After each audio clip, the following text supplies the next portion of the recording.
Good morning, class 6. Welcome to your Hindi class. Today we are going to start our new topic, which is chapter number 14, जिसका शीर्षक है उत्तम स्वास्थ्य। देखो बच्चों, स्वास्थ्य का मतलब होता है हेल्थ, है ना। तो अच्छा स्वास्थ्य जीवन की सबसे बड़ी पूंजी, मतलब सबसे बड़ा जो हमारा धन होता है वो अच्छा स्वास्थ्य ही है। इसके बिना मनुष्य किसी कार्य को रुचिपूर्वक नहीं कर सकता, इंटरेस्ट के साथ नहीं कर सकता। कार्य के प्रति रुचि और लगाव के बिना वह अपने जीवन का लक्ष्य भी पूरा नहीं कर सकता। किंतु उत्तम स्वास्थ्य का अर्थ केवल शारीरिक स्वास्थ्य तक सीमित नहीं है। इसमें हमारा मानसिक स्वास्थ्य, चरित्र और संयम भी सम्मिलित है।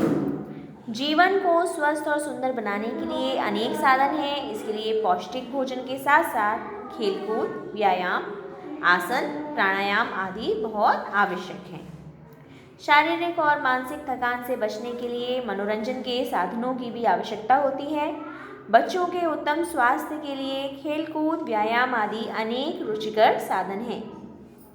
इसमें बालक के अंदर परस्पर सहयोग, सद्भाव और मेलजोल से काम करने की जो भावना है उसका विकास होता है। खेल से बच्चों में राष्ट्र प्रेम एवं राष्ट्रीय एकता का भी विकास होता है। अंतर्राष्ट्रीय प्रतियोगिताओं में भाग लेने वाले प्रत्येक खिलाड़ी अपने कौशल को प्रदर्शित कर अपने देश का नाम उजागर करता है। इसका प्रत्यक्ष अनुभव इस समय होता है जब हम दूरदर्शन पर अंतर्राष्ट्रीय हॉकी, क्रिकेट, फुटबॉल, कबड्डी प्रतियोगिताओं को देखते हैं। देखते समय अपने देश के अच्छे प्रदर्शन से हमारे जो हृदय है उसके अंदर क्या होता है, प्रेम और सम्मान की भावना भी जागृत होती है। उस समय हमारे अंदर जाति, धर्म, संप्रदाय, क्षेत्र आदि के भेदभाव लेश मात्र भी, मतलब बिल्कुल भी नहीं रहते। शरीर और मन को स्वस्थ रखने के इन साधनों को अपनाकर उत्तम स्वास्थ्य प्राप्त किया जा सकता है। हमारा शरीर एक मशीन की तरह होता है। इसमें बहुत सारे पुर्जे लगे होते हैं। हृदय एक प्रकार का स्वचालित पंप है। स्वचालित मतलब खुद से चलने वाला, जो बिना रुके हमारे खून को दिन रात सारे शरीर में प्रवाहित करता रहता है। इसी प्रकार हमारे फेफड़े निरंतर श्वास लेने और श्वास छोड़ने का कार्य करते हैं। हृदय, गुर्दे आदि शरीर के अन्य अंग भी इसी प्रकार लगातार अपना अपना कार्य करते रहते हैं। इन सब कार्यों के होने का हमें पता भी नहीं लगता। शरीर के बहुत से अंग ऐसे होते हैं जो तभी काम करते हैं जब हम उनसे कार्य लेना चाहते हैं।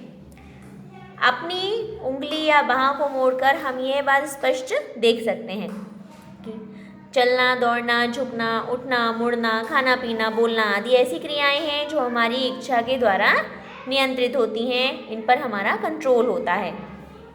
जैसे आंखों को घुमाने वाली लघु मांसपेशियों से लेकर जांघों की बड़ी मांसपेशियां तक शामिल होती हैं। ये मांसपेशियां तभी तक शक्तिशाली रहती हैं जब तक हम उनसे काम लेते हैं।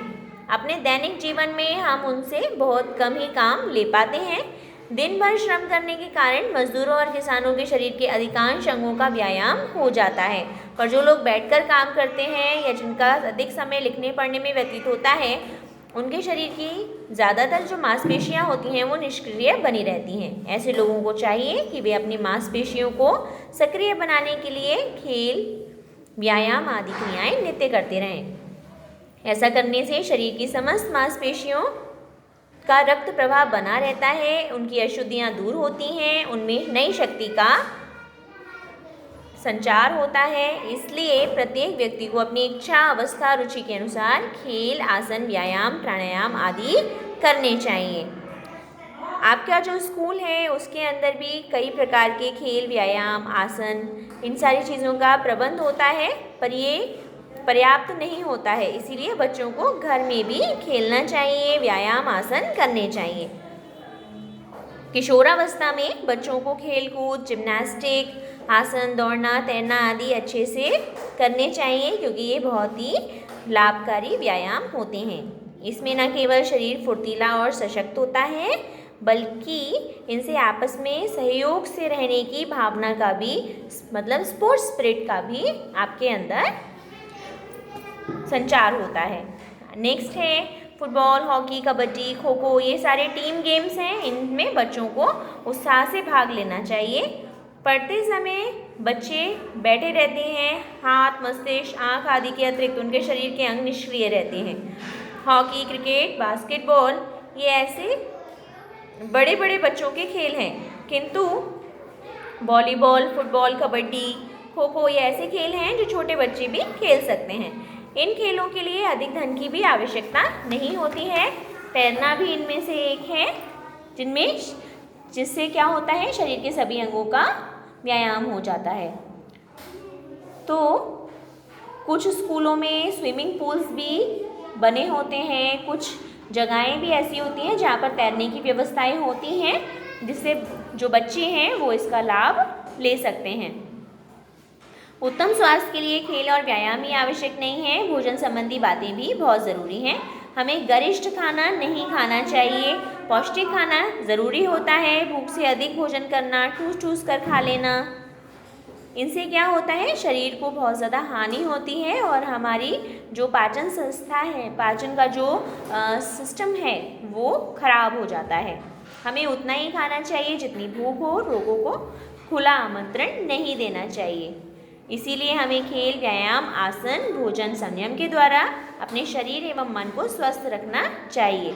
ऐसा करने से मन जो है वो आपका खुश रहता है, तन में स्फूर्ति बनी रहती है, एनर्जी बनी रहती है और कार्य को करने में भी आपका मन लगता है। अगर आप सभी काम ठीक तरीके से करोगे तो आप समाज के लिए, राष्ट्र के लिए और खुद के लिए भी काम कर पाओगे और उसमें सफल भी होगे। ठीक है बच्चों, हम मिलेंगे नेक्स्ट क्लास में, तब तक के लिए बाय।